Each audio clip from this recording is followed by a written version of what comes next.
Welcome to the 125th episode of the Supernatural Occurrence Studies podcast. So sometimes paranormal. My name is Jason Knight, host of the show, and with me, as always, is... Well, I'm not with you. I mean, we're like many miles away. You're Oscar Spector. Producer extraordinaire and podcast co-host. Well, Oscar, what has been up with you, my friend, over the last 2 weeks? Since Has it been 2 weeks? It feels like it just passed. It was yesterday that we just did the show. Yeah, right? 2 weeks since your conspiracy-laden episode, which I've gotten good reviews on, matter of fact. I sent you some. I know. And it's funny how it feels like it was just yesterday, and yet I completely forgot. Yeah. That show was... It's like one of those things where like, you do something, even stuff that you plan for and you hope it's well or whatever, or if it's work related or a project or something. And for me, once it's done, I don't think about it ever again. I know the feeling. Yeah, I'm like that often. I'm like, yeah, don't you remember that whole day we were like so busy? You did like 50 drinks in 5 minutes. I'm like, fuck, I don't remember that at all. I pulled it off. Great. Sounds like I could certainly like a good day.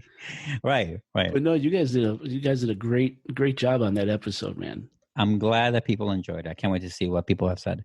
Now, as far as over the last 2 weeks, I have something because unfortunately I don't remember much of the last 2 weeks. I have something that happened to me this morning. By this morning, I mean at noon, because that's my morning. You understand? That's my morning. That's a night owl's morning is noon. Right. That's my owl morning.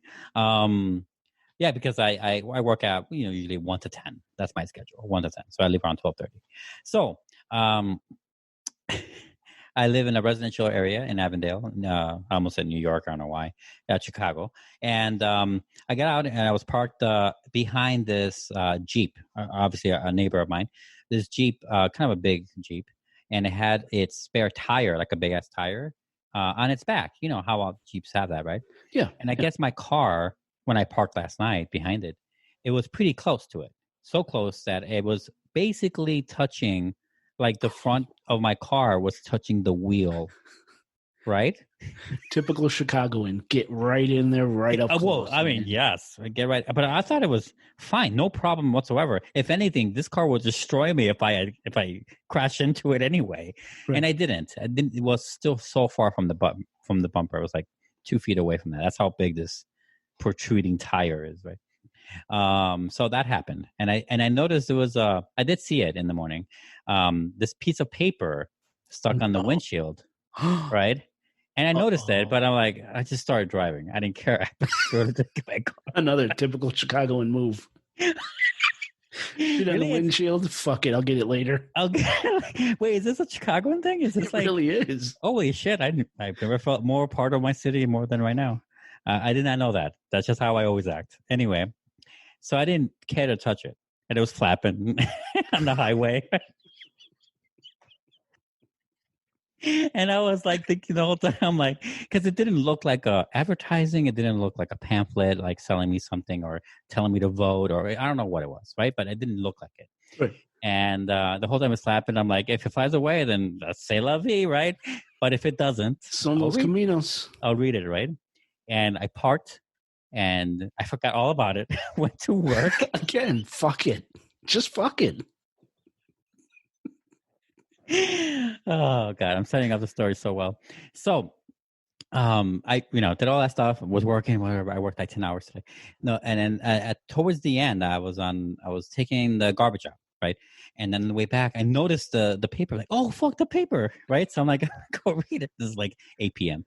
Oh God, what did it say? I read it, and it's like this, printed normal piece of paper. It looks legit. It's not legit, but it looks legit.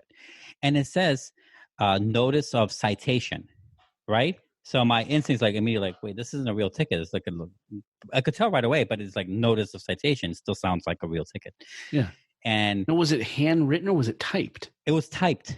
Okay. It was like, but the paper looked kind of like it came off a notepad, not like it was printed in some real state approved way or anything like that. Okay. It was, and it was written today's date in ink, like in a pen. Someone wrote the day, today's date and all that. And they didn't write my name or anything like that because they don't know my name. But apparently the neighbor, I assume it's the guy who owns the Jeep, wrote the citation. He had this fucking ready. Oh my! And wrote the date and wrote the notice that the bumpers were like it was too close. Like that was the problem. Like it was touching his car. Yeah. Right. And then the note became passive aggressive pretty fast. So I wish I had it. I wish I had it with me. Okay. No, I crumpled it up and threw it away. I didn't care.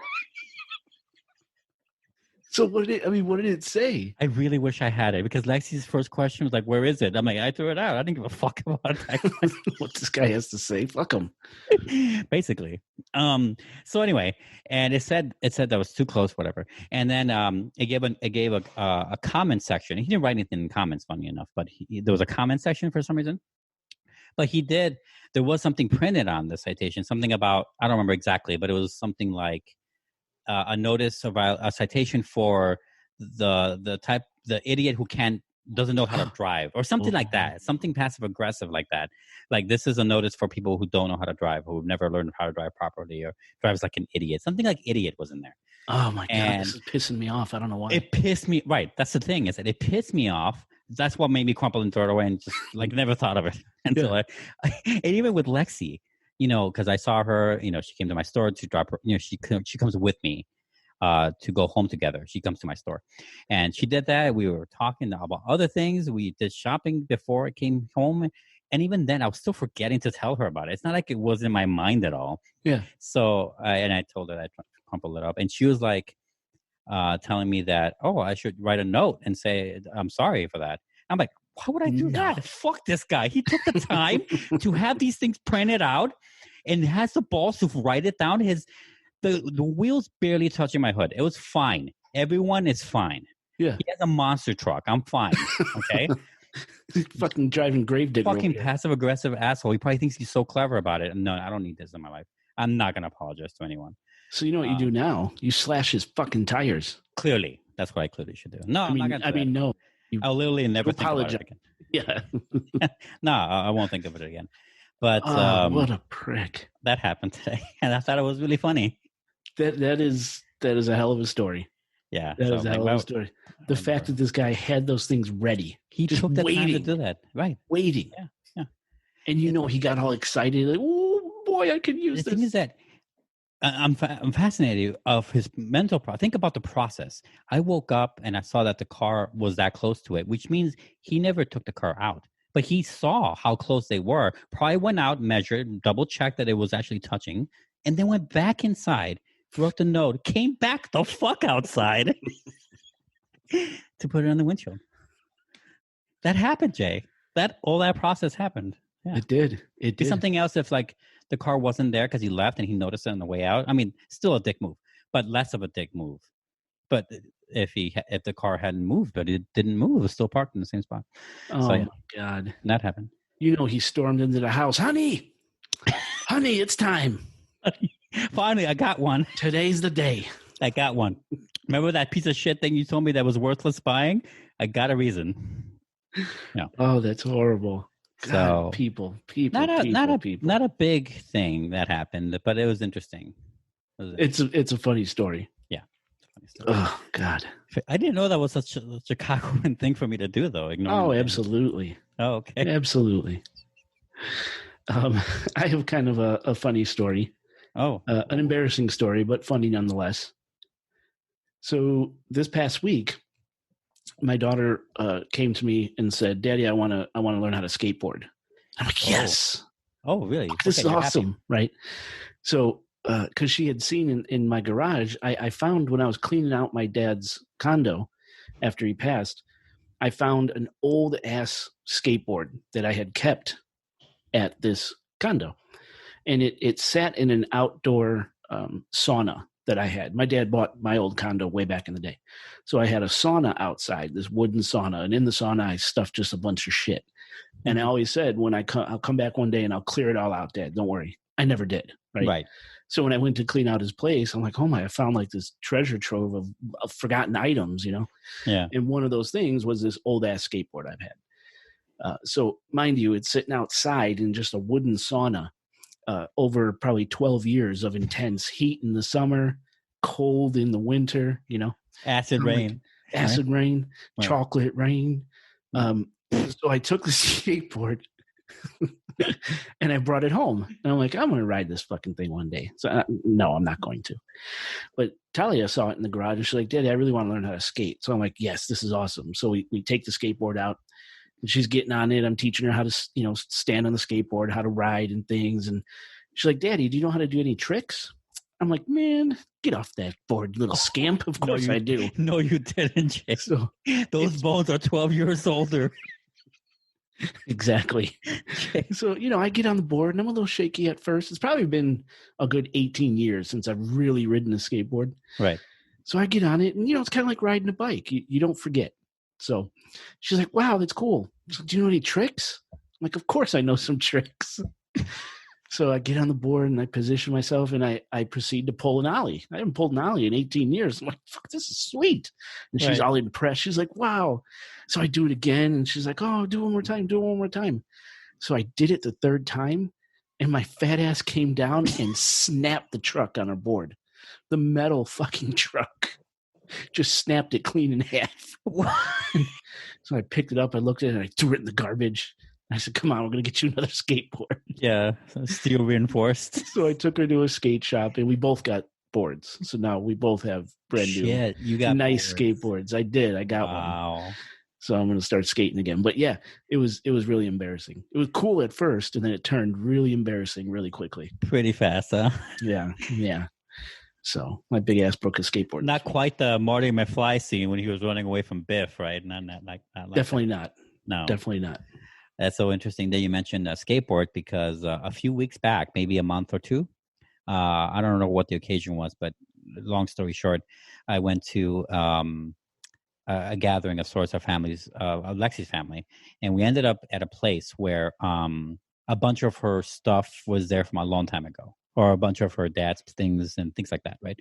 And we found her dad's old skateboard. And she brought it with us. It's cool. Right now in my trunk, I think, in my car. That I forgot all about until right now. You reminded me. It's been there since then. But yeah, it's right there. And it's his old skateboard from when he used to skate a long time ago. Wow. Yeah, that's funny that you mentioned that. That's really cool to have, actually, man. That's pretty awesome. Mind you, I've tried skating maybe once or twice, so I don't know anything about it. I was always more of a rollerblader and biker kind of guy, never like skateboarding. Yeah. Well, I'm excited. Lexi would have wanted me to tell you that she texted me while I was telling you the story about the car. Yeah. She texted me. Let's see what she says.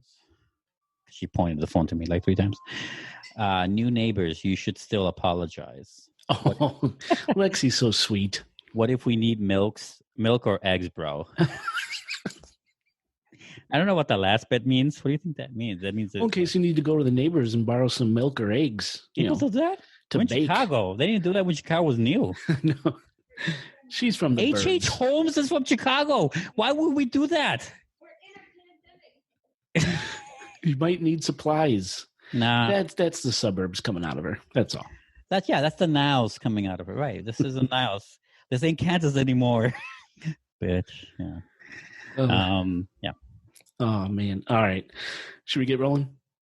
Yes. Isn't that funny? That's a very common thing that I didn't understand. What if we need milk and eggs? That's right. I meant from the a cup of sugar. I thought she meant like they're going to slash my tires and I can't go out to buy milk and eggs. Oh, Oscar, you completely missed it. I'm such a city boy. It never occurred to me to ask my neighbors for anything. That's the other Chicago thing. Take it to the lowest common denominator as quickly as possible. Where we have over 500 murders in this town. You kidding me? I'm not going to ask no fucking neighbors. No way. Live in that stereotype. Mm-hmm. All right. Well, the easiest way to contact the Supernatural Occurrence Studies podcast is by visiting our website, chicagoghostpodcast.com. From chicagoghostpodcast.com, you can get to all of our social sites, including YouTube, Facebook, Twitter, Instagram, the book club, and of course, Patreon. And for just $5 a month, you could get access to Patreon-only podcast episodes. These are podcast episodes that will never appear in this, our public podcast feed. All you have to do is go to patreon.com/supernatural occurrence studies podcast, click on the Patreon icon on our website, or just go to this episode's show notes and click on the Patreon link, and it'll take you right to us. What do you say? Pledge some support for your favorite podcast. Oh, your second favorite. We don't have to be number one to pledge us. No, I always have that drive, that determination to be number one. Do you like what I said? Well, it's very American of you. So number yeah, one. Right, America. America. It's very fitting for our topic this evening, matter of fact. I would say so. The other way you can contact the podcast is by calling Chicago area code 872-529-0767. Just don't ask us for any fucking milk or sugar because we ain't going to give it. Don't fucking do it. That's 872-529-0767. Leave us a text message. Leave us a voicemail. We'll read them and play them on the show. Oscar, what do you say we take a quick break and get into this very timely episode? Let's do it.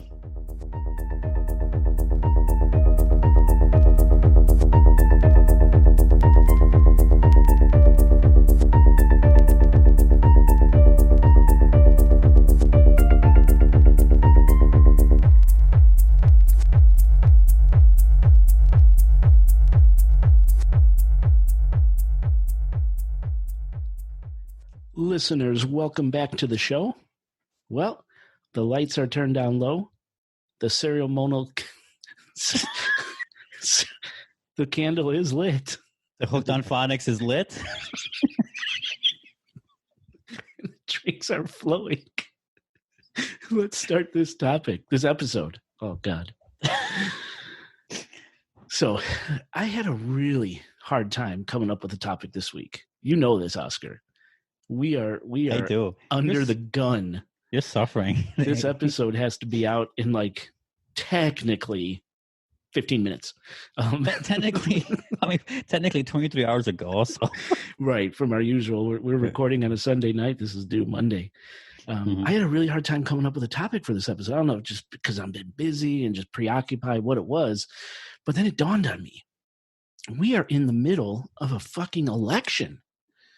November 3rd, we're going to have a new president. Maybe. Hopefully. They're on the campaign trail. Yes. Trump caught COVID. These debacle debates that I've been watching like a hawk. Nice alliteration. You like that? Yeah. Whether it was Trump and Biden, that circus debate that was televised. Oh my God, it was a just fiasco. It was great. It was a nightmare. And then Pence and Kamala Harris and the fucking fly in Pence's hair. It's all people could talk about. I mean, this is probably one of the most polarizing elections in history, I would argue.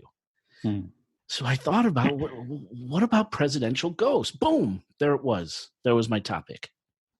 Presidential ghosts centered around the White House. Timely. That old chestnut. That old chestnut I just unburied. Yeah. And no one ever thinks of him like this. I never thought of this topic before either as a thing. Yeah. And it really is a thing. Yeah. Makes sense too. A lot of history there. Yeah. So, less than a month away, we have the election, November 3rd. Trump and COVID, the debates, polarized country. What a time to talk about presidential ghosts. But before we begin, the ghost stories, I like to talk about facts and some history, some interesting stuff. It's good to talk about facts, but also don't forget that we're past the age of facts along with the age of beepers and so on. So, I would say be careful what is a how fact? you... That's right. What is a fact? It all depends what you believe. Yes. That's your fact. Now, we all know that there's a maximum of 8 years that a president can serve, right? As outlined in the 22nd Amendment. But here's something I learned while researching this episode. A president could actually serve up to 10 years in office. Did you know that, Oscar? No, I did not know that. Yeah. I don't know anything about our Constitution. I didn't know this either. And again, I think this is really timely information considering President Donald Trump's recent brush with COVID and both current presidential candidates' advanced age. Trump will be 74 years old on Election Day, November 3rd, and Joe Biden, age 77, ages that really push the historical boundaries on the age of presidents when they take office. The median, because the cap. not a cap, but just that the general age of presidents over history when they take office, and that median age is 55 years, 3 months. So these two, they're way above that median age, right? Yeah. Now, on average, it said a 77-year-old man is expected to live another 8.29 years, while a 74-year-old man, on average, is expected to live another 11.15 years. So it's conceivable that something health-wise could happen to either candidate, Trump or Biden, during their presidency. Mm-hmm. I can't even imagine the stress that comes along with holding the office of the president, right? Added stress, advanced age, anything could happen. And there's been a lot of talk very recently about what happens if our next president either dies while in office or becomes physically incapable of performing their duties while in office. The order of succession, in other words.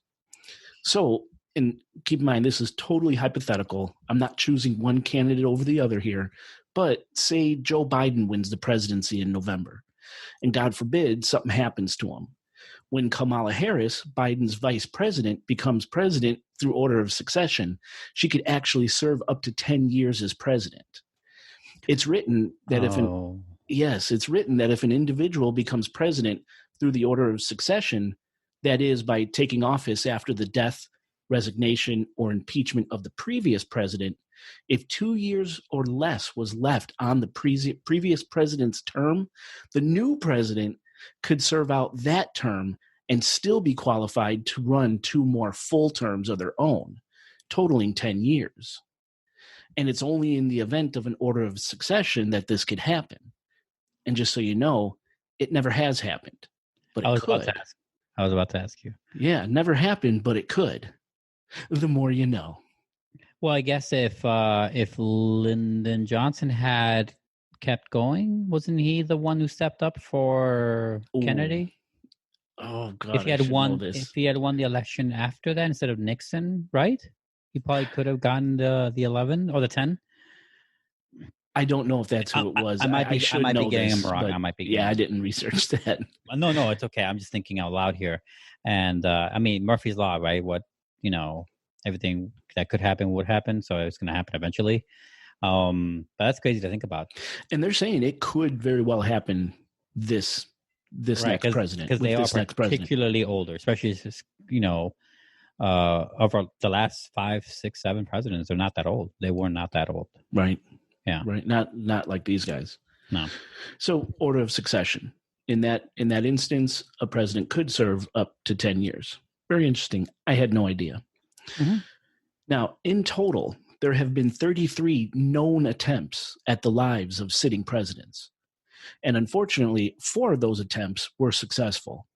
That's Abraham Lincoln, assassinated, shot on April 15th, 1865.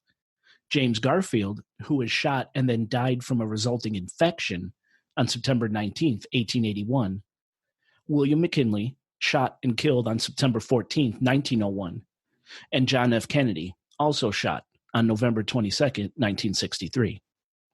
So, considering that to date, there have been 45 presidencies served by 44 individuals, remember, Grover Cleveland served 2 non-consecutive terms, which is why 44 individuals served 45 presidencies. And 33 attempts have been made at the lives of sitting presidents. It's pretty safe to say that being president of the United States is a particularly risky job. And go ahead, what are you going to say? No, I was going to say, I'm curious. I don't know the information. I don't know world history as well. That seems like a lot, attempts and successful assassinations. That's a high. I mean, it's for a country not that low. We're not that old. We're still a young country. That's a ridiculously high number. I was shocked when I learned that information. I mean, that's kind of, I don't know if that says something specifically about us here, or if it's maybe more common in presidential versus monarchies, maybe, or where they're kings and queens and stuff. Maybe it's less likely with them because of the king and queen aspect. Like there's a royalness to it, and we don't treat our presidential like royals. I mean, they would like to be treated that way, but they're not. No, they're an elected official, right? They're elected official. Right? Well, I wonder if it has something to do with the length of the terms. I don't know how often the British royalty changes seats. I would venture to guess never, right? Yeah, right, like you said, upon death. We're here every 4 to 8 years, we're rotating out presidents. Maybe that has something to do with it. Yeah. But yeah, 33 attempts out of 45 sitting presidents. That's staggeringly high. Yeah. So it goes to be said that it takes a lot to protect a sitting U.S. president. For example, when the president travels, thousands of people are involved to ensure his safety. When a president visits a city or town, like on the campaign trail, like now, today. Like right now, yeah. Yeah. Secret Service agents and White House staff will visit that location months in advance to set plans in motion that will ensure a smooth, incident-free presidential visit. Arrangements for the airspace to be cleared above the airport where the president will arrive on the day of his visit must be made. A motorcade route through the town or city must be requested and the route determined. Trauma centers, no more than 10 minutes from where the president will be speaking, must be plotted out, as do secret locations the president could be whisked away to in the event of an attack or some other life-threatening emergency. Individuals identified as Class 3 threats, or people who are known to have made threats against the president in the past and who have the means and wherewithal to carry out a violent attack against the president, they all must be tracked down, as well as all their known associates, and notified by the Secret Service that they will be watched like a hawk while the president is in town. And right before the president arrives, bomb-sniffing dogs are brought into each stop the president will make to ensure everything is copacetic. All this and a whole lot more takes place before the president arrives. On the day of the president's arrival, he'll fly into the designated airport on Air Force One, while another backup plane is flown to a secret location, just in case something catastrophic happens to Air Force One while it's parked. In fact, it's said that no less than 7 planes travel with the president, carrying everything from the presidential limo, helicopters, communication equipment, as well as hundreds of agents and staff, meaning that during his trip, the president will never be alone. Even if he goes to the bathroom, some member of his security detail will be there watching over him, period. The streets on which the president's motorcade will travel must be cleared of cars, so no vehicles could be used as a bomb. And every motorcade is recorded, just in case something happens, so the Secret Service agents could go back to the recording of the motorcade as part of an investigation.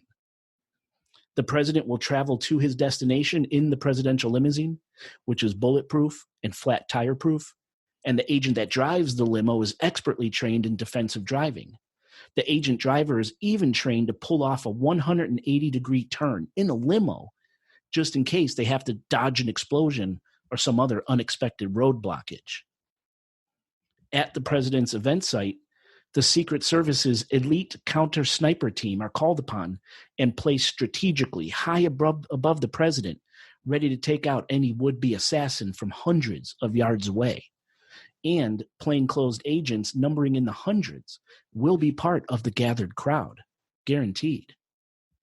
A Secret Service agent is posted at every trauma center within 10 minutes of where the president will be, and they even carry a bag of blood in the president's blood type in case an emergency transfusion is needed. During the president's scheduled event, if there's food involved, members of the Secret Service must be present while any food that will be presented to the president is being made to ensure that no one tries to poison the commander-in-chief. And in fact, the president travels with his own cooking staff, who even do his grocery shopping. And any meals prepared by the presidential cooking staff is also overseen by the watchful eyes of the Secret Service. And finally, if a hotel stay is necessary during the president's trip, the president doesn't get to choose where he stays to, say, get those extra Marriott points, He must stay in a hotel where the Secret Service can best control the environment.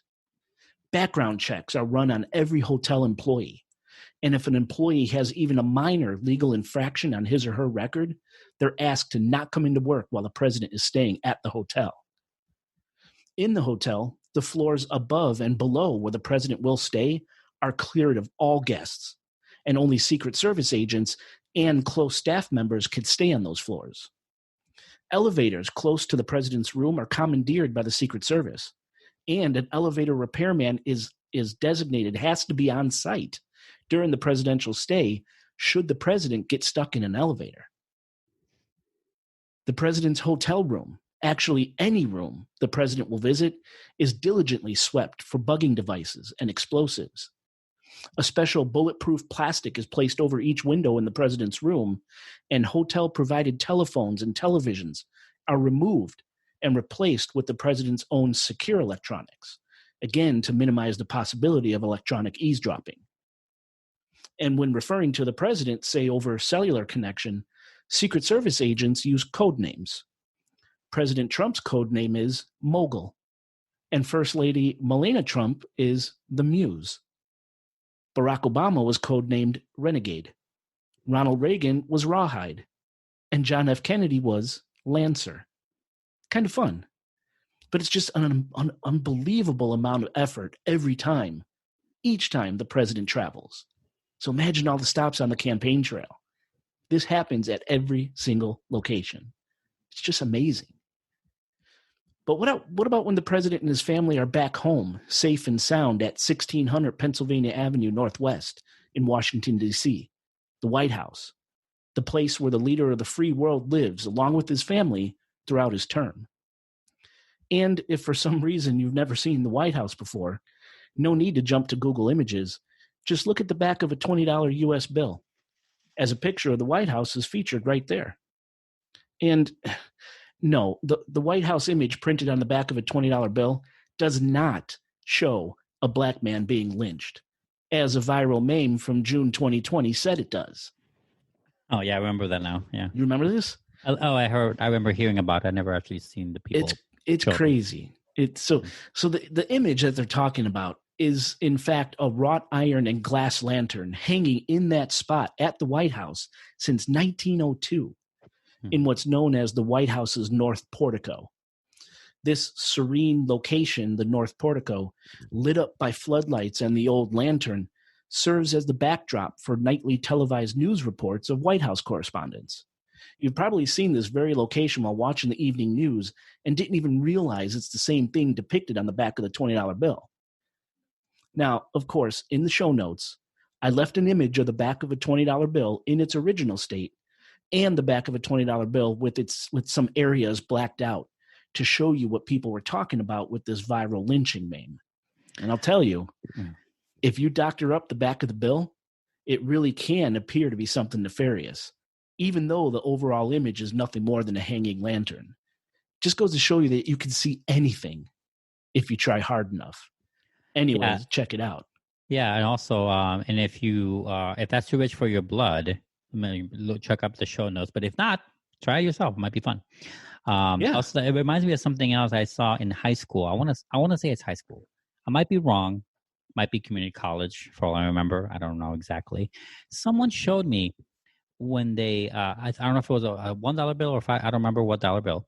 Someone, if you bend, someone did like an origami, not origami, but someone folded like a bill a certain way.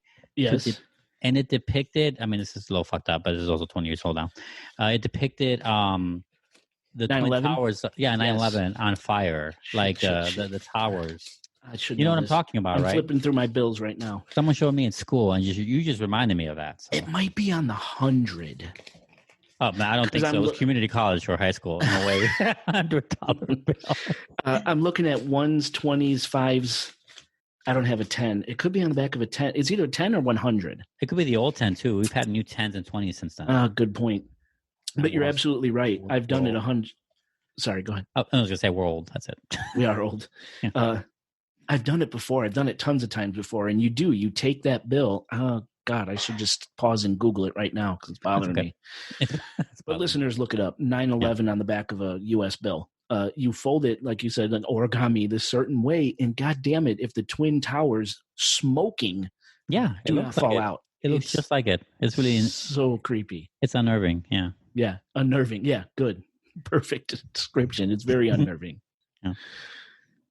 All right. So, securing the White House, right? Sorry, I had to go down that little side trail with the $20 bill because this was a very big thing when it broke in June. So, securing the White House. Overall, we don't know exactly what measures are taken to secure the president and his family while they're at the White House. Nor should we, as releasing this information in detail to the public would undoubtedly put their lives at risk, right? But we do know some things. Of course, there's state-of-the-art security cameras covering every angle possible, and there's an unknown amount of armed guards from the uniformed division of the Secret Service stationed throughout the White House grounds. And there's lasers. Oh, so many lasers. Lasers produced by infrared sensors completely blanket the White House grounds. They cover every surface, the sky, and even underground. Believe it or not. And you could bet that every idea a would-be terrorist or assassin could dream up has already been taken into consideration and a countermeasure put in place.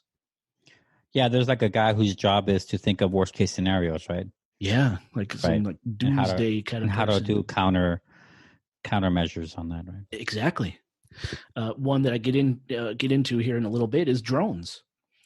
How do they counter strike drone technology? And they've come up with a couple ways possibly. I'll get to that. Do they ask for permission from Amazon Prime for that? Oh yeah, right.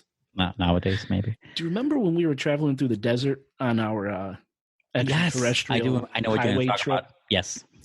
And we were going to the brothel, the alien cat house. Mm-hmm. I think it was through Armagosa Valley where we saw those Predator drones taking off and flying. Yeah. Very intense technology, man. It looked cool and menacing and not very good. Yeah. I think I have a picture of it somewhere in my photos. I could try to dig it up and maybe I'll pop it in the show notes if I can find it. Yeah. But yeah, very, very cool. Okay, yeah. White House security. But besides the lasers and the armed security and the cameras, it's widely known that the White House is also an incredibly popular tourist spot. You know, my daughter is already talking about her 8th grade trip to Washington, which includes a visit inside the White House. In fact, the White House is so widely visited that tours are offered free of charge in 11 languages. So how do you keep secure a popular tourist destination? Well, any tourist that wants to visit the White House must submit an application to do so at least 21 days in advance. And this includes school groups, so that an accurate number of guests can be determined for that particular day, and background checks can be run on everyone visiting that day. And this process is initiated through your state's congressional representative. You don't just order tickets online. And if you're lucky enough to secure a tour, tours only grant access to certain areas of the White House: the library, the China room, the map room, the red room, the blue room, the green room, places like that. You don't get into private living quarters or anything. Right, yeah. There's like whole different swaths of areas where chances are a civilian will never get to see. Exactly. Right, ever. Yes. And there's another thing. Do they really color code the rooms like that? Are they all? Oh, yeah. Yeah. I thought they would have different like actual names to them. Yeah. A lot of the colored rooms do have official names. Okay. But I think more doing research, you mostly see the colored name of the room. That is interesting. But I think each room has an official name. Yeah. Right. Okay. Yeah, for sure. Like whoever founded it or based on this president or that one or something. Yeah, or what takes place in that room historically, that sort of thing. Right. Okay, yeah. Cool. It's really interesting. So even though the White House does let the public in, the process is heavily regulated, right? And believe it or not, you could even meet the president while on a White House tour. If the president wants that to happen, that is. Like how President Trump surprised a children's tour group at the White House in March 2017. Freaked the kids out. And have you ever noticed that the White House is loaded with windows? Even inside the Oval Office, the legendary Resolute desk is positioned with the president's back turned to a group of windows. And windows, of course, are highly vulnerable to gunfire, but not at the White House. Each and every window at the White House are some of the most impenetrable windows known to man, able to withstand multiple shots from high-powered weapons, like the 7 rounds fired into a White House window from a semi-automatic rifle by an attacker in November 2011. The window didn't even shatter. Now, continuing on, Washington, D.C. is a strict no-fly zone. Any unscheduled aircraft that enters into Washington's no-fly space, especially over the White House, will be issued a warning upon approach. And if the warning is not heeded, the craft will be taken down by a surface-to-air missile located near the Capitol. There's also a rumor, no one's really sure if it's true or not, but there's a persistent rumor that an Avenger missile system sits on top of the White House itself as a last-ditch effort should a hostile craft make it to the White House. Can you imagine like being living in DC and you're living in an apartment complex or a condo, and like you notice like one day you walk out like, that's there's 2 apartments per floor. It looks like there's enough space for 3. You think there's like a silo there, like a defense mechanism behind one of these buildings, like there are multiple, right? There are multiple missile batteries located throughout Washington. Coming Absolutely. out of the sewers and shit along with the gators. That is right? well known, yes. Right. Yes. Just like the James Bond-ness of that, right? Like that sounds ridiculous to say. It really does. But it probably really, right. And I'm only talking about stuff that's published. Right, of course. Way more yeah, that goes on to ensure the safety of the leader of the free world and his family, right? Right. They probably hire witches and mind read people as they come in. Like, any bad thoughts there? Nope. Dude, remote viewers would not count it out of the equation. Right. Honestly. Telling you everything has been thought of and a countermeasure put in place. Yeah. That remote viewing stuff, that was real. Yeah. Still is. So another show, another time. But speaking of aerial vehicles, apparently the White House does use a system that is capable of taking down drones that might be flying into White House airspace. I tried to find out exactly how the White House drones defend against other drones, but I couldn't find anything specific. It's likely the White House uses simple signal jamming measures to take out drones, but what signal jamming measures specifically isn't known. Strawberry jam. That's right. There's what's called the Next Generation Jammer, made by Raytheon, which comes with a whopping $10 billion price tag. Or the White House could employ something called MALD-J, or the Miniature Air-Launched Decoy, complete with a jamming kit. Or maybe it's something else entirely. Lasers, maybe? Again, we just don't know. I know what it is. Because they're drones, right? They're flying in the air and shit. Yeah. It's a giant mirror, and they just fly towards each other and hit. Like it flies towards the mirror reflection. That is fantastic. What a cheap way to take these fucking things out. You've seen birds do that? That's some Wile E. Coyote shit, man. That's some Acme Incorporated. Patent it, Oscar. Patent it. Done. But yeah, again, we just don't know, but we know they do have the technology to get rid of drones, the pesky drones. So yeah. And of course, the entire White House property is surrounded by a fence. Now, the fence, first erected in 1801 by President Thomas Jefferson, was once used solely to keep a president's livestock on the property, but has now become an 11-foot high monster made of vehicle-stopping steel and rebar. Today's White House fence features spikes at the top to deter climbing, and it has pressure sensors built into it, which will alert Secret Service agents that the moment anyone puts pressure on it.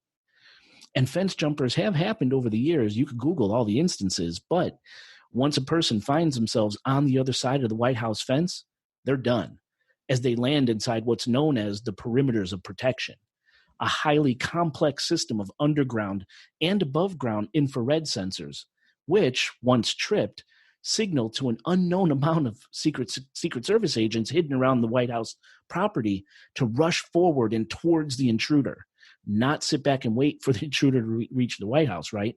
Right. And these men are brandishing semi-automatic weapons, pistols, shotguns, machine guns. Taekwondo. Taekwondo, exactly. It's a 5-finger death punch. Oh, dude, yeah. Now that's White House ground defense. Up above, on top of the White House, Some of the best snipers in the world stand guard 24 hours a day, and they must qualify each month by hitting targets accurately at 1,000 yards. It's crazy. That's some Hawkeye bullshit right there. I imagine like a more violent version, if you can imagine that, folks, a more violent version of America where they would just bring on mines from the DMZ straight onto the White House lawn to deter anyone from crossing anything. We'll see what happens with this election on November 3rd. They might just do that. It may just happen. So by now, maybe you're asking yourself, why in the world are we talking about presidential security on a podcast dedicated to the paranormal? Well, one, because I find it incredibly interesting, and two, because no matter how many food testers, snipers, bulletproof windows, and laser systems are employed to protect the president, the one thing Secret Service cannot protect the president from is ghosts. And the White House is rich in deaths and ghostly legends. And Chuck Norris. Lots of Chuck Norris. I mean, you can't protect yourself from Chuck Norris. That's it. And ghosts. That's it. That's it. Those two things. Now, a lot of the stories I'm going to talk about tonight come straight from whitehousehistory.org, namely articles called Who Has Died in the White House and White House Ghost Stories, both assembled by the White House Historical Association. So definitely legitimate sources, which I think is really cool that these legitimate sources are talking about this stuff. Well, they got to keep their jobs by writing about something. Right? Slow news day? Slow news day, right? So let's begin. Let's begin our tour of death. The first recorded death inside the White House was that of 9th U.S. President William Henry Harrison, who died on April 4th, 1841, just 31 days into his term, which makes him the shortest-serving president in U.S. history. Now, President Harrison died from either typhoid, pneumonia, or paratyphoid fever. Autopsies were shaky at best back then. Is paratyphoid like a paranormal typhoid? It might be. It was the ghost of the White House that got him. Or a typhoid with parachutes. Now, today it said the ghost of William Harrison haunts the White House attic, making noise as if he's rummaging for something he'll never find, possibly rummaging for a coat. As it said, Harrison caught his fatal illness in the winter while he was outside and not wearing a coat. So, forever after his death, William Harrison might be searching for the one thing that could have saved his life, a winter coat.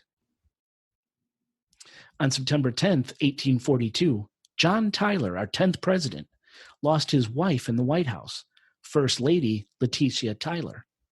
She suffered a stroke and was said to have gone peacefully. Now, no official ghost stories are associated with First Lady Letitia Tyler. On July 9th, 1850, our 12th president, Zachary Taylor, died in the White House from what his personal physicians called cholera morbus, a bacterial infection of the small intestine. President Taylor had been suffering severe cramping, diarrhea, nausea, and dehydration for days leading up to his death. Unfortunately, maybe, no official ghost stories are associated with President Taylor. On February 20th, 1862, Abraham Lincoln's third son, 11-year-old Willie Lincoln, died in the White House from typhoid fever. First Lady Mary Todd Lincoln was so distraught over her young son's death that she immediately fell heavily into spiritualism and actually held seances at the White House in what's known as the Red Room in an attempt to make contact. This I've heard of. Yeah, in an attempt to make contact with her son, Willie. Now, evidence suggests that Mary Todd Lincoln held up to 8 seances at the White House, some of which included her husband, our 16th president, Abraham Lincoln.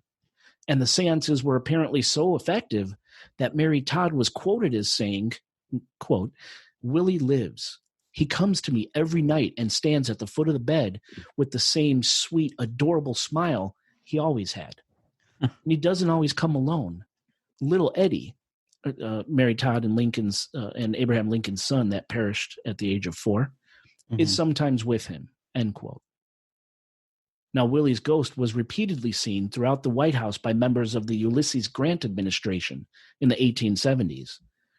President Lyndon Johnson's college-age daughter, Linda Bird Johnson Robb, claimed that she not only seen but also spoke to Willie Lincoln's ghost, while the Johnson family lived in the White House. Nothing creepier than a little kid ghost. Now, Willie Lincoln's ghost is not the only Lincoln family member said to haunt the White House. Good old Honest Abe Lincoln himself is an incredibly popular guest at 1600 Pennsylvania Avenue Northwest. First Lady Grace Coolidge, Winston Churchill, Queen Wilhelmina of the Netherlands, as well as administrations under Franklin Delano Roosevelt, Lyndon Johnson, Gerald Ford, and Ronald Reagan have all been witness to Lincoln's ghost. Known as the White House ghost, Abraham Lincoln has been seen in the Lincoln bedroom and the Yellow Oval Room, where his ghost is said to stare out a window at the Potomac River contemplatively. In fact, it was in the Yellow Oval Room where Ronald Reagan saw Lincoln's ghost.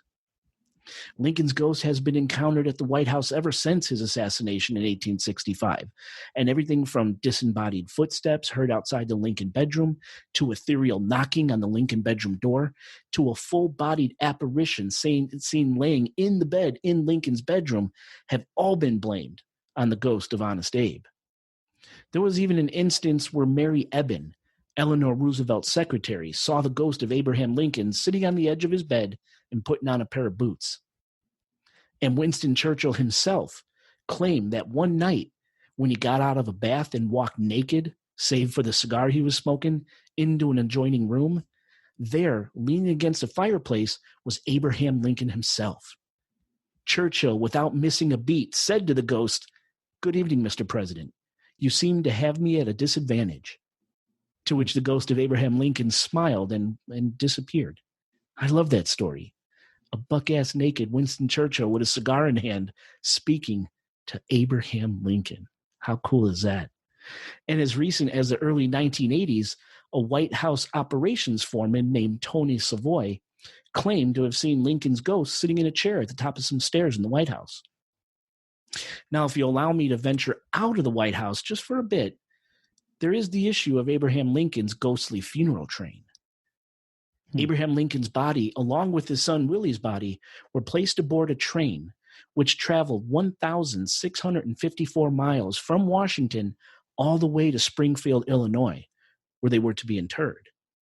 The Lincoln funeral train left Washington on April 21st, 1865, and arrived in Springfield, Illinois on May 3rd, 1865. The funeral train passed through Baltimore, Philadelphia, Harrisburg, New York City, Albany, Buffalo, Cleveland, Columbus, Indianapolis, and Chicago before arriving at Springfield. And no matter the time of day, people would gather to silently watch as the Lincoln funeral train rolled by. Now, to this very day, each year in the later part of April, people still claim to see Lincoln's phantom funeral train making its last trip to Springfield. Mind you, this phenomenon has been reported by hundreds of people over the years. The spectral event takes place at night. Onlookers describe that all of a sudden everything grows silent and the air around the train tracks turn cold. And then a headlight is seen off in the distance. Then silently, as if floating on air, Lincoln's train appears and rushes by, belching smoke as flags whip silently in the wind. Some people claim to hear mournful music coming from the train, while others even claim to see skeleton soldiers standing guard over Lincoln's casket. Just a really spooky story. And one of these days, I'm going to try and catch this ghost train, see if there's anything to it, and report for the show. You going to hitch a ride? Ooh. I'll try. Stick your leg out, yeah? Roll up my pant. Hey. Come on, soldier. And finally, one other popular Abe Lincoln story speaks of Lincoln foretelling his own death 2 weeks before it happened. Have you heard this one? I think so, but I don't know the details. I mean, you might have to remind me. Okay.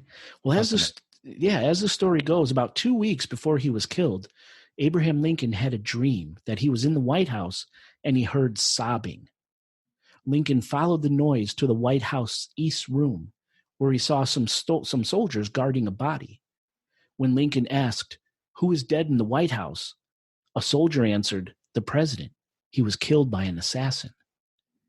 3 days before his assassination, Lincoln described this dream to his wife, Mary Todd. And of course, 3 days later, on April 14th, 1865, he was assassinated by John Wilkes Booth at Ford Theater in Washington, D.C. Super creepy premonition.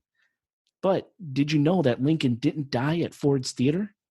He actually died at a boarding house located across the street from the theater called the Peterson House. Yet another, the more you know. Yeah. All right, let's get back to the White House. On December 15th, 1873, Frederick F. Dent, First Lady Julia Grant's father, so President Ulysses S. Grant's father-in-law, died in the White House from complications after suffering a stroke. On January 1st, 1883, Elisha Hunt Allen, Congressman and Minister of the Kingdom of Hawaii to the United States, died at the White House from a heart attack at a New Year's Eve celebration for the Washington Diplomatic Corps given by 21st President Chester Arthur. First Lady Caroline Harrison, wife to our 23rd President Benjamin Harrison, died at the White House on October 25th, 1892, of tuberculosis. First Lady Ellen Wilson, wife to our 28th President Woodrow Wilson, died at the White House on August 6, 1914, from something called Bright's disease, a painful disease of the kidneys. December 5th, 1950, Charles G. Ross, White House press secretary for Harry Truman, died of heart failure while he was sitting at his desk, hard at work, inside the White House. And finally, the last death at the White House occurred on December 5th, 1952, when Margaret Wallace, First Lady Elizabeth Truman's mother, so our 33rd President Harry Truman's mother-in-law, died from reasons I couldn't find. Old age, perhaps. Now, Margaret Wallace was said to be a real spitfire. And even though her daughter, Elizabeth, married the President of the United States, old Margaret thought her daughter could do better. Now, interestingly, unfortunately maybe, there are no reported ghost stories surrounding Margaret Wallace, Charles G. Ross, Ellen Wilson, Caroline Harrison, Elisha Hunt Allen, or Frederick Dent. But that doesn't stop our story. Remember early in the episode I mentioned that our 25th president, William McKinley, was shot and killed on September 14th, 1901? Well, even though he didn't die at the White House, he actually died at a Pan American exposition in Buffalo, New York. People claim to see McKinley's ghost at the White House. When McKinley's spirit is encountered, witnesses claim the spectral president attempts to talk, to speak to them, but apparently, for some reason, his ghost could only produce buzzing sounds. I don't know, there's something about that that really kind of creeps me out. Could you picture that? President opening his mouth and just terrible buzzing sound come out? Ugh, creepy. Andrew Jackson, our 7th president, died in Tennessee on June 8th, 1845, due to lead poisoning from 2 bullets that were lodged in his chest. Right? And over at the White House, Andrew Jackson has been seen laying in his bed in the Rose Room, reportedly one of the most haunted rooms in the White House, actually. Jackson's guttural laugh has been heard echoing throughout the White House halls since the 1860s, and even Mary Todd Lincoln claimed to hear President Jackson cussing and stomping around White House halls. And that's exactly how I would picture Andrew Jackson, just this rambunctious, over-the-top, sort of cussing, type of person. When you read history. Anyway, maybe it's just me. Thomas Jefferson, our 3rd president, his ghost is said to play the violin in the White House's Yellow Oval Room, while the ghost of First Lady Dolly Madison, wife to our nation's 4th president James Madison, is said to haunt and protect the famous White House Rose Garden. Legend says that while the Rose Garden, which Dolly Madison commissioned, was going to be moved under the direction of Woodrow Wilson's wife, First Lady Edith Wilson, the angry ghost of Dolly Madison appeared before 2 gardeners working on the project, scaring them terribly, and the project ceased. Today, the Rose Garden sits exactly where Dolly Madison wanted it. There's a ghost haunting the White House known only as the Thing. The Thing appears as a teenage boy, approximately 15 years old, and it specifically haunted the William Taft administration in 1911. The Thing made itself known by leaning on your shoulder, quote, as if someone was leaning on your shoulder to see what you might be doing, end quote. Taft's military aide, Major Archibald Butts, wrote. There are reports of various ghostly British soldiers haunting the White House, some seen carrying torches, a throwback to when the British troops actually burned the White House in 1814, as well as reports of anonymous phantom white-haired men and women. No one's really sure who these people are, but their presence are seen and felt to this very day. And I guess the final tale I'd like to tell is that of the White House's demon cat, or the Grimalkin. Mm-hmm. Now, yes, you heard that right. The White House supposedly harbors a demonic cat. Now, this cat, also known as the Grimalkin, is apparently seen right before a presidential election or before a national disaster. What? Yeah, and I guess one could equal the other depending on your politics. It's like an omen? Yeah.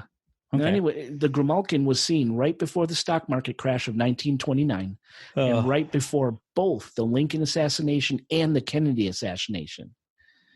The Grimalkin is described as a normal-looking black house cat, but it's said to grow into gigantic proportions, more akin to a giant tiger if it senses that it's been observed. The massive black cat will screech and pounce at a witness, only to disappear right before striking.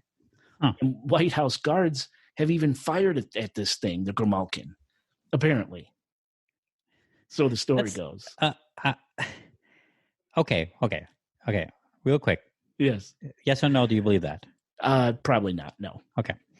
And then, okay, great. Now, how do you think this got started? So I think I know exactly how it got started. Mm-hmm. Back in the day, I don't remember the year. But you were there, right? Series of years. Yes. In order to catch mice and rats on the White House grounds, somebody let loose feral cats. And these feral cats sort of took up residence underneath the White House. Mm-hmm. Apparently there's chambers down there. Oh, you're talking about like tunnels and shit? Yeah. Oh, there's definitely tunnels, yes. And chambers. And these cats kind of lived in these tunnels and chambers. Okay. So as time went on, these cats just kind of grew bigger from eating so well, right? They were great at their jobs. Fat and happy. They got big. And just lore just kind of developed around these mousers. Mm-hmm. And that's really it. That's really enough, yeah. Another story said that a guard, again, way back in the day, was drunk. And he laid down at his shift, at his post, and he went to sleep. Well, when he woke up, he's laying on his back, half out of it. There was a cat standing right by his face. So based on perspective, this guy is laying on his back and this cat's hovering above him, and he was half drunk. To him, the cat looked huge. And he went out and telling everybody that he saw this gigantic black cat, and maybe that's where the story of the Grimalkin came from. Well, let's hope he was fired. And if that's the case, right? Yeah. I mean, just one of those things you just never know how it got started. But it kind of reminds me of, was it raccoons or bunnies? I don't remember what it was. I think it was raccoons who were, they were found in the super collider over in, when we did that CERN episode. I wonder if 100 years from now, that raccoon is the size of Michigan.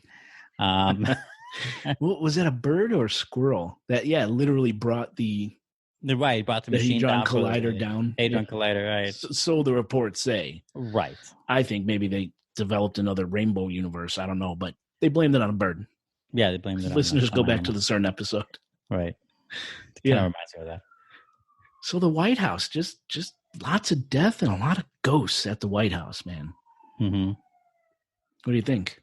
Well, it makes sense. I guess I was thinking that more stories would have come out from the time that the British almost burned down the highway. I mean, they did burn some of it down. Oh yeah. I mean, they didn't pretty much destroyed. It was pretty much right. I mean, but not the whole thing. It wasn't foundational fire, right? It was just no.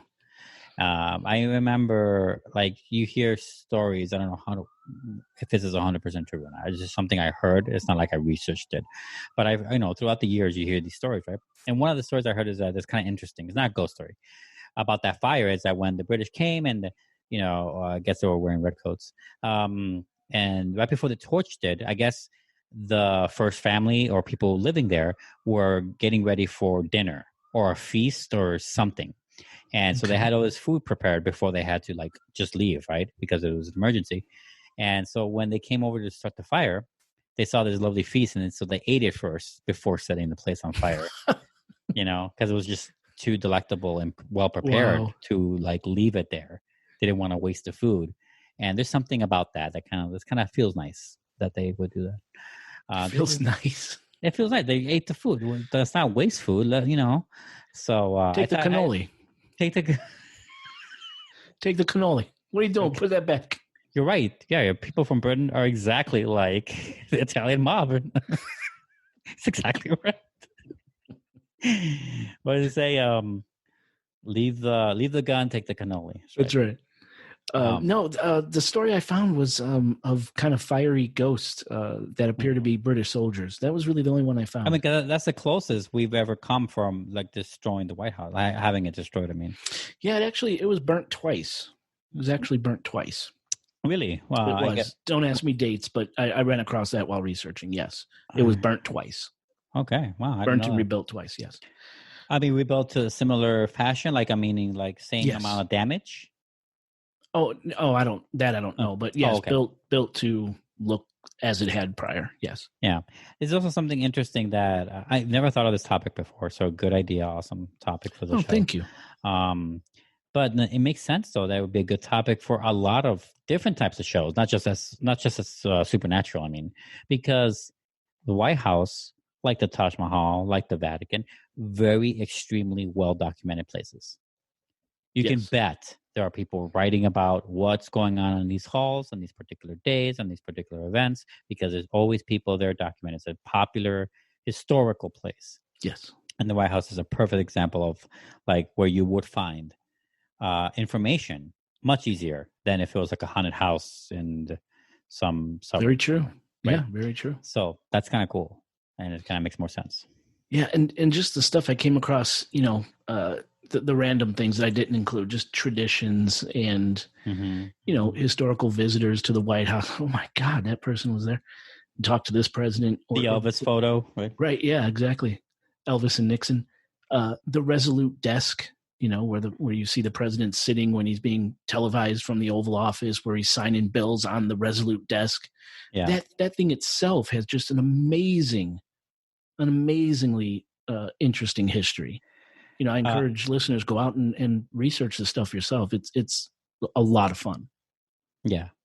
No, yeah, there's something kind of fun and playful about finding out stuff like that, like little facts. Yes. That isn't like, especially if it isn't tethered to current news, because everyone's so into the current news that you can't find that funny or fun or interesting. But once you go back a few decades, it's really interesting and fun to discover, right? I'm like, this president should believe in aliens. Here's the shit he used to kind of do on his off time here. I'm like, well, that's kind of crazy. Yeah. But if a current president did that today and we found out today, we'd be like, that's alarming.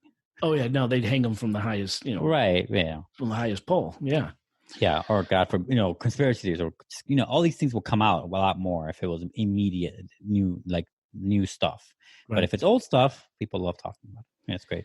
And there was something I told myself to remember to ask you. The Resolute desk, going back to the Resolute desk. Yes. Wasn't that featured in one of the what were those Brendan Fraser movies?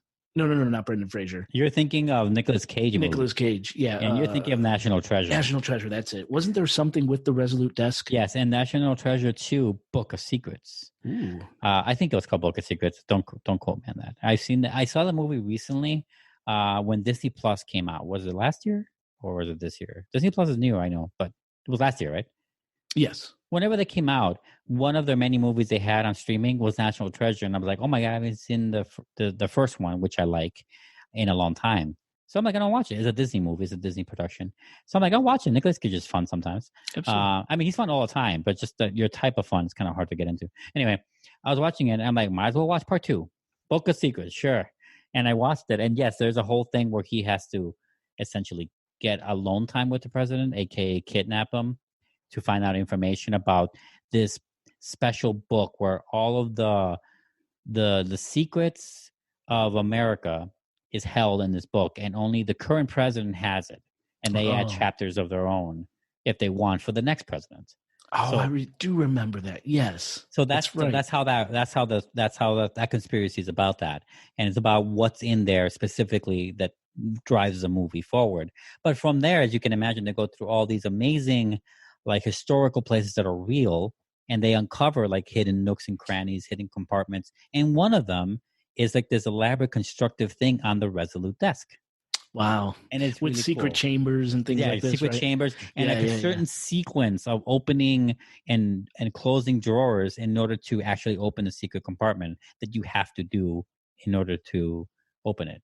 Yeah. And it's kind of interesting. Yeah. It was fun. It was hella fun. thought It makes so. me want to like be a woodworker so I can build that fucking desk. It just looks so cool. Now, obviously, and I don't think it's possible. I don't think it's real. I mean, that desk is like that, but I know we can fucking make that. Yeah, I'm not sure either. And if I was a woodworker, I don't know if I'd make the Resolute desk or I'd make Pinhead's box. I'm not sure. No, I'm saying I would like the idea of making tons of things with hidden compartments. I would absolutely doing that all the time. Yeah, and I think it's this obsession with, what does the president really know? I want to know tell me about all these secret things, the book of secrets, like you said, right? Where every president, only the president has it. Supposedly the truth of Roswell is in there. Supposedly the truth of JFK is in there. That's right. That's what that movie was kind of like perpetrating, like saying. But the problem is, and everyone's fascinated by this, and I am too. Yeah. But the problem is, the president is just a temporary employee. He's just making a temporary stop at a fucking cool ass house. You know what I mean? Yes. He doesn't know all the nitty gritty, down and dirty stuff. They're not going to tell that to a temporary employee. You know what I mean? Yeah. But it's a lot of fun to research. To take it a little more believable, maybe. I think it's possible, and I think it's possible today. You can find some of that stuff, some of that, hidden in plain sight kind of thing in Senate and Congress houses. Senate houses, maybe more especially. Some of those places are just as old. You're right. As the White House. Some of them not so, right? But they basically have gone unchanged, because they're the oldest building, usually in the downtown or whatever capital or whatever state you're in. Yeah. And I don't remember where exactly, but I know I read up on people finding like strange things behind certain things in certain like old buildings that are used for municipal, like, senators live there, or senators run their house, their senates through or congressmen or whatever, or mayors, right? And because they're using these old buildings, and it's always the same. The next mayor will use the same office, the same building. Yeah. And it's like they hide things in there along with their business dealings or their city planning dealings or whatever. And they'll like keep things hidden. Like people will find money or like, notes or like notes from an affair or like hidden behind things. And I'm positive there's some shit out there that you can find on a lower level from the White House, but like still there. You're probably right. People look and dig and shit. Yeah. Some brick wall was hiding some little compartment or something. Positive. You know what I used to do, because I'm a childish fool, when I had a construction company and we were rehabbing houses, I would I would put sayings on the inside of walls before I would cover them up with drywall. Yeah. Fuck you. 666. God help me. Make it stop. Things like this. Make it stop. Thinking like in 50 years when this drywall comes down, I'm long dead. Someone's going to see this and be like, my God, what's going on here? Oh my God, we can't speak English. Right. Because I'm a dummy. That's the kind of things I did. But yeah. Yeah, that's funny. I'm glad you liked the episode, man. Yeah, it's fun. Like I said, a history like this is kind of fun to talk about. It's harmless history. It's harmless history. There you go. I like that. Right? Alliteration. Harmless history. Boom. Boom. Done. Drop the mic. Let's go home. Are you ready to take us home? Yeah. No. Before we do that, I want to say, oh my God, I can't believe I forgot to mention it earlier, Jay. I'm so sorry. What? I'm going to mention it now. This is in relation to the last show's topic, the conspiracy stuff. The ad-tested conspiracy approved episode. Okay. Where, if you guys remember, hopefully you guys listened to it and are still listening right now, is that it was about mainly about QAnon and about a lot of things, but it started with cuties and it started with all these things. We mentioned a lot of things. Yeah. a lot, and I also mentioned the nature of fake conspiracies and fake news and how it's affecting us and how it's affecting and driving a lot of things. I forgot to mention, and I was considering saying this part at the end of the last episode, if not at the beginning of this one, but I forgot. So here it's okay. Let's hear it. I'm excited now. Maybe only one person caught it, maybe not. This is a fun project, a little experiment I did for me. I didn't tell Lexi either. I purposely put one lie into that episode as a fake news, like a fake news placemat, to see who would catch it. I didn't get anything as far as feedback on something, calling bullshit or something. Well, that's the thing, is that it all sounded just as real as the other facts that I actually put in there, and that's the kind of like a gag. And it's kind of like a funsy gag thing. And I forgot to mention it to see if anyone would find it and tell us if they could write in on the show. Do you want to say what it was? No, I'm not going to say it ever until someone says it. If someone can figure it out. What's the one? You devil, you. Yeah, no, I'm not going to fucking tell her. I could, if I kept that puzzle hidden from her for 3-4 years, I'm going to keep this hidden too. Good point. Good point. I forgot to mention I'm going to have to go back and listen to it too. Yeah. And funny enough, I got the idea from Weird Al. So Weird Al Yankovic? Yes, that one. No, the other Weird Al. Yeah. Strange Tom, right? Odd Bill, right? No. Foreboding Frankie. What the fuck is going on? Foreboding Frankie. So it came to me when I was doing the episode. For some reason, I was listening to. I love Weird Al, by the way. I grew up in Weird Al, a bunch of things, but I've always love it. Just UHF, exactly. So I listened to his latest album, which is Mandatory Fun, I think it's called. Mandatory Fun. Don't quote me, I forget. Mandatory something. And obviously it's a parody. Weird Al, look it up. Ask your parents. I'm sure they know. And in one of the songs, it's about how people make mistakes online with grammatical errors. It's about grammatical errors. The whole song is about that. And it's a ripoff of some other rap song that sucks. But he does a great job. And I remember seeing an interview back then on YouTube when the album was new or fresh.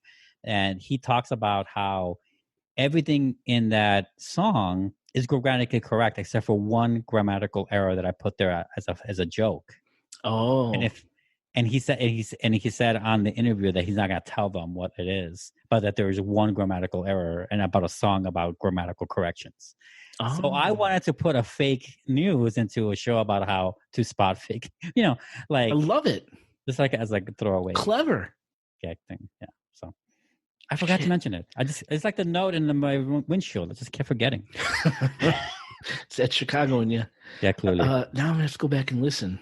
Well, very good. That's kind of fun. Mm-hmm. Well, listeners, if you picked up on something that you're like, yeah, not so much in that right ad-tested conspiracy-approved episode, let us know. Yeah, let us know. And I will send you something. If you get it, I will send you something. I don't know what, but it'll be something.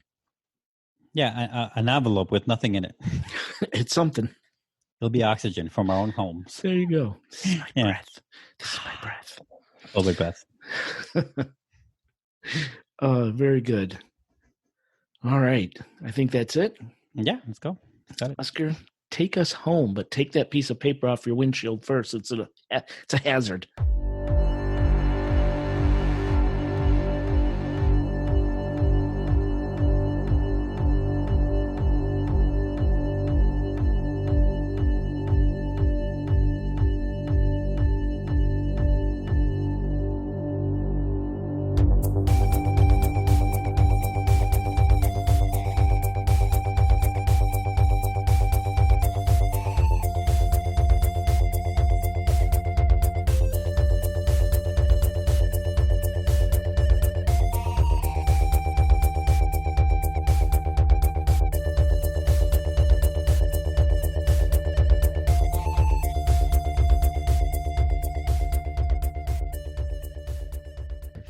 Have you seen Lovecraft County yet?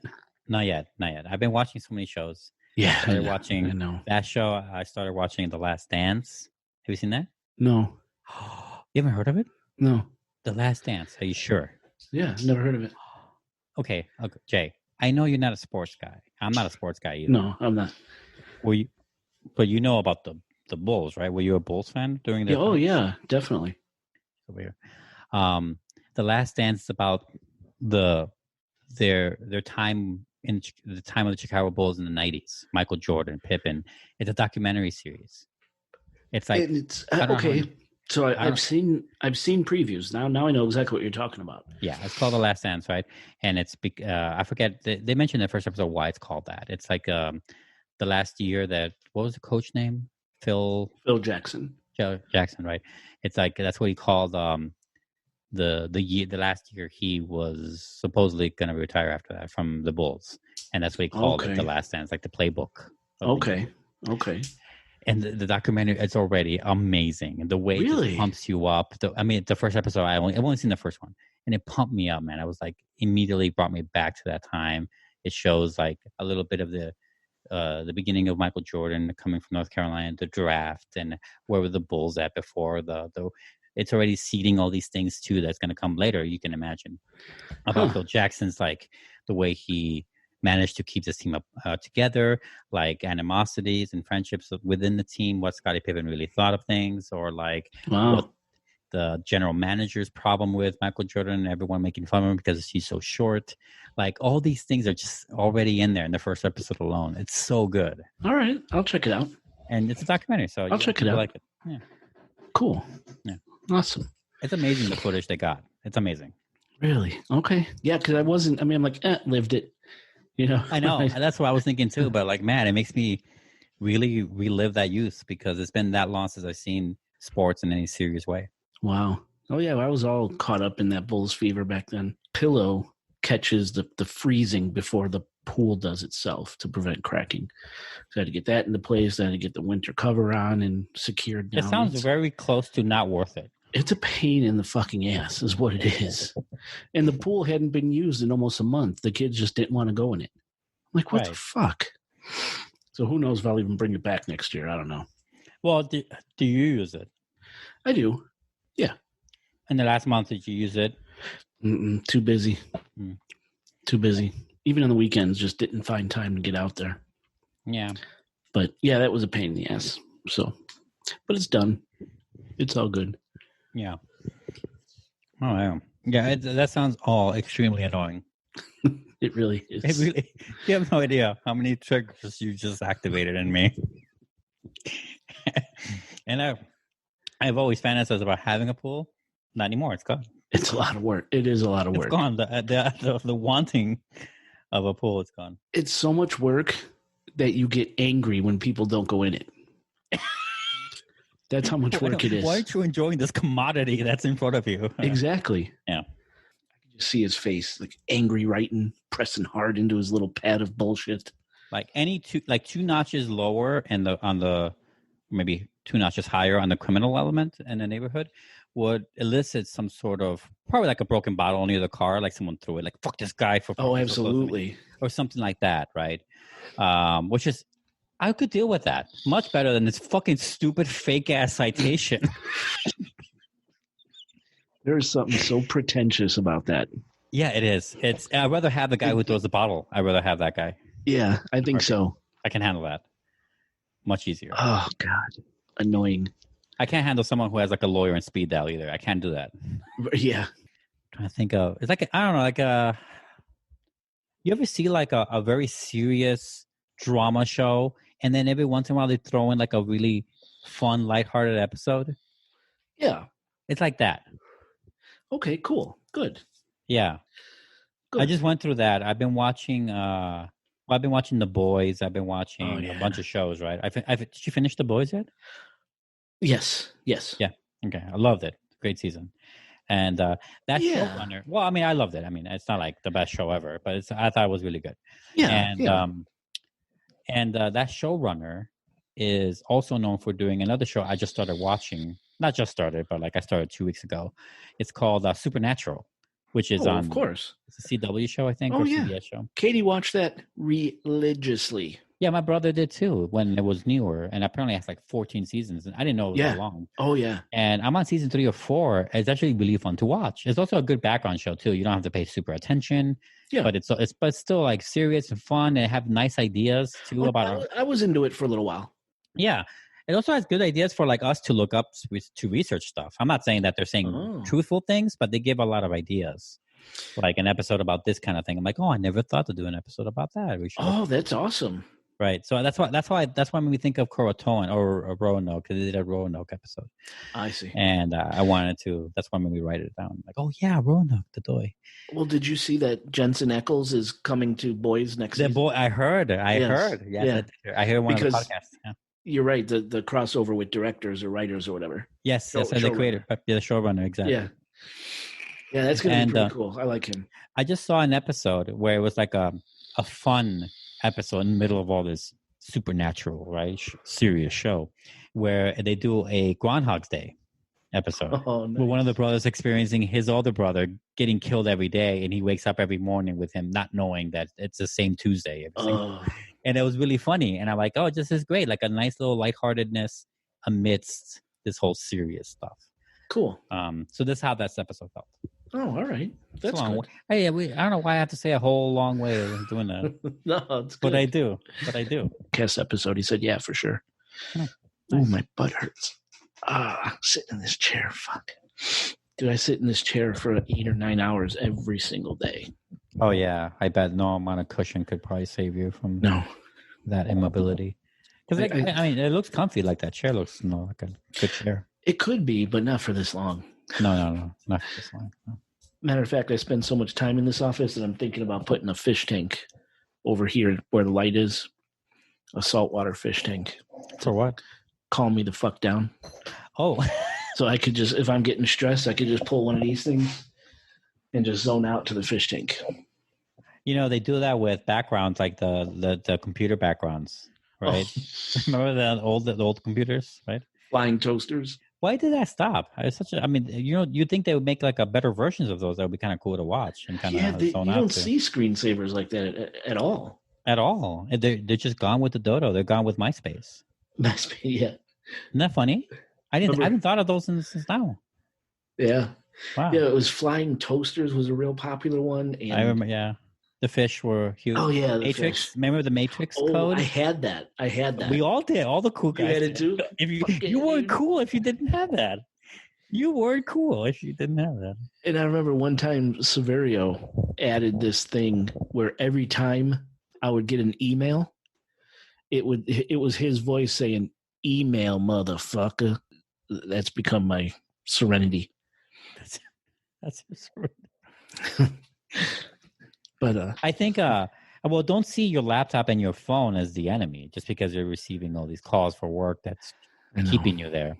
There are things on the phone that you can do to relax. There's a lot of great things on there too. I just feel like I need to not look at electronics for a while. You know? And you should get Transformers. Play with, build them as you're talking on the phone. Like, yeah, you know. Jason, what are you doing? I'm sending a fax. Dude, I have the Transformer Ecto 1 right over here, but it's still in the box. I believe it. Yeah. Maybe you should get not to be so white, but maybe a Peloton will work for you. What? Peloton? What the fuck is that? You never heard of that? No. Oh my God. The memes alone, you could have fun with that. Look up Peloton. That's Peloton. It's a machine, expensive machine, mind you. It's an exercise machine that does all these things to completely motivate and get you in the zone and stuff like that. It's a very white, expensive thing to use to exercise at home. They made quite a chunk of change when the quarantine hit. Oh, I see. Yeah. I'm surprised you've never seen an ad for it. They were everywhere for me for a while.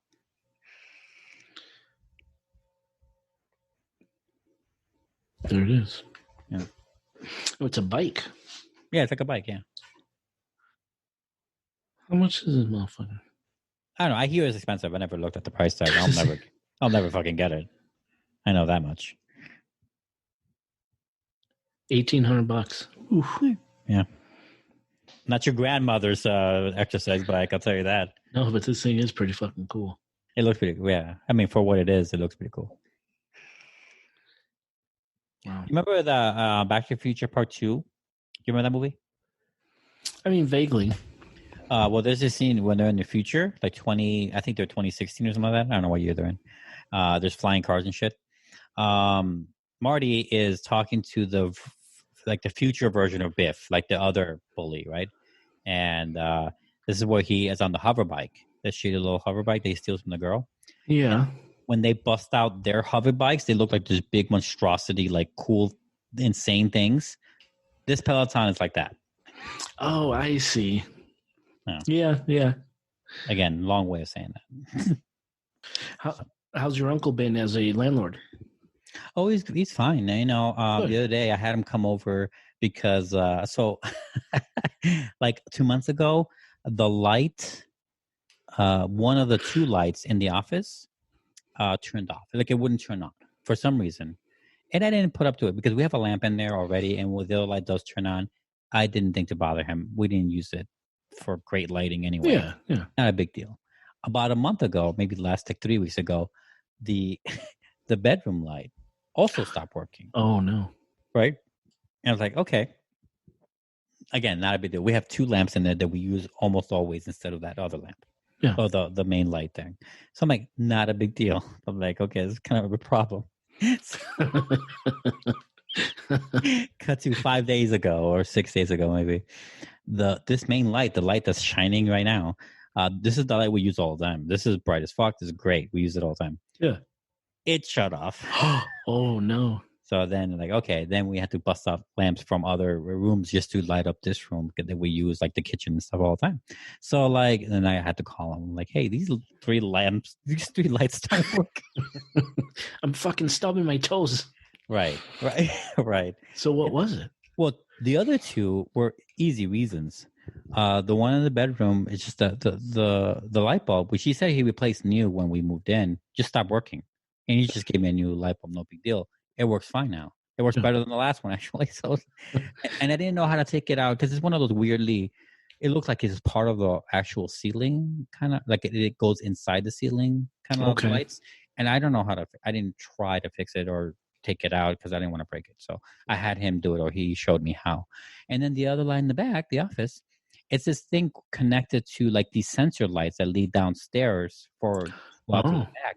And it's connected to a switch downstairs that was off. I'm like, oh, no shit. Mystery solved. Weird. No big deal. Okay. Right, weird. And but this lamp was actually short circuited because the way it was installed, like it was the tape that was keeping it in place up there, I guess, what made it malfunction weird. So that took him a little actual work to do it, but he did it. Oh, good. We've done it before. Not a big deal. It's also not a very long one either, and no mistakes. So yeah, no, I noticed my words kind of like running together, or like no mistakes worth rehashing, like right. Worth taking another take. One take J. That's what they call you. One take J. Hey, that's me. No one said they're clean takes. I never said about clean takes. It's just one take J. The uncleanliness is part of our thing. Yeah. Oh, dude, that shit is fucking funny, man. What? Just the whole thing with the Chicago way, the ticket that was left. Yeah, my Lexi's response, dude, that's hilarious. It is. I guess that is hilarious. I never think of myself. I really never thought of it that way ever. Not until you said it. Was it obvious to me? It wasn't obvious. Is it now though? Yeah, it's pathetically obvious. Pathetically obvious. It's so obvious. I can't believe how much of a urban motherfucker I am. You know, I love that you catch it like in early afternoon. It isn't until like 8 or 9 o'clock at night that you finally mosey on over to the car. It's by the grace of God that didn't fly away either. Yeah, exactly. Yeah. Oh man. But you really should slash that fucker's tires. Yeah, sure. I should dynamite it. Wile E. Coyote it. Send Lexi over to borrow that cup of sugar and then put it in his fucking gas tank. There you go, you asshole. His own sugar. Like, oh, look, she's nice. She's going to bake a cake right into your fucking gas tank. So, honey. fuck? We are children. I love it. He's saying that I should get you. Oh, sorry. I should get you to ask for a cup of sugar, and then we put the sugar in his kiss. Then leave their cup right next to the car. Holy shit! Yeah, leave the cup right there as evidence. But I haven't laughed like that in a long time. It's been a minute. It's been a while.